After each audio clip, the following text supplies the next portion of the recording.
নৌবাহিনী প্রধান admiral M Nazmul Hasan বলেছেন, একটি অবাধ ও সুষ্ঠু নির্বাচন সম্পন্ন করার জন্য সশস্ত্র বাহিনীর প্রতিটি সদস্য আন্তরিকতার সাথে তাদের দায়িত্ব পালন করবে।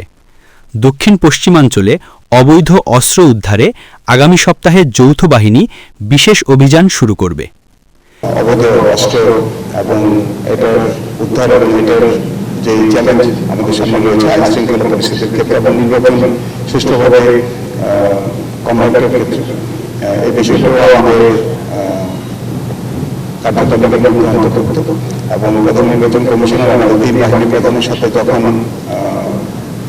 সংগ্রাম করেছেন তিনিও আমাদের অনুরোধ করেছেন যাতে করে আমরা এই বিষয়ে গুরুত্ব আরোপ করি।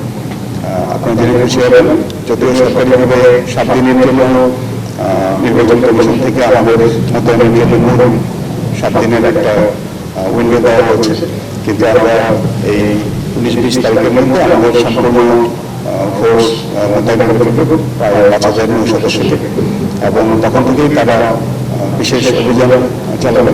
বর্তমানে আমাদের মোতায়েনিত নৌ সদস্যের সংখ্যা প্রায় 1800, এই সংখ্যা দ্বিগুণের বেশি হয়ে যাবে এবং আমরা অস্ত্র উদ্ধারের জন্য বিশেষ অভিযান পরিচালনা করব ইনশাআল্লাহ। আমার বিশ্বাস যে একটি অবাধ, সুষ্ঠু এবং নিরপেক্ষ নির্বাচন অনুষ্ঠানের জন্য সশস্ত্র বাহিনীর প্রতিটি সদস্য দেশপ্রেমের সাথে, আন্তরিকতার সাথে, নিষ্ঠার সাথে দায়িত্ব পালন করবে। এবং বৃহস্পতিবার দুপুরে খুলনা শিপইয়ার্ডে নির্মিত LCT 101-এর লঞ্চিং অনুষ্ঠানের উদ্বোধনকালে তিনি একথা বলেন।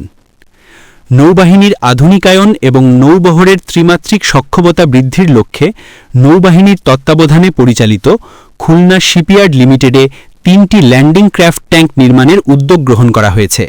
পরে নৌবাহিনী প্রধান admiral M Nazmul Hasan Khulna navy institute of hospitality ম্যানেজমেন্টের উদ্বোধন করেন।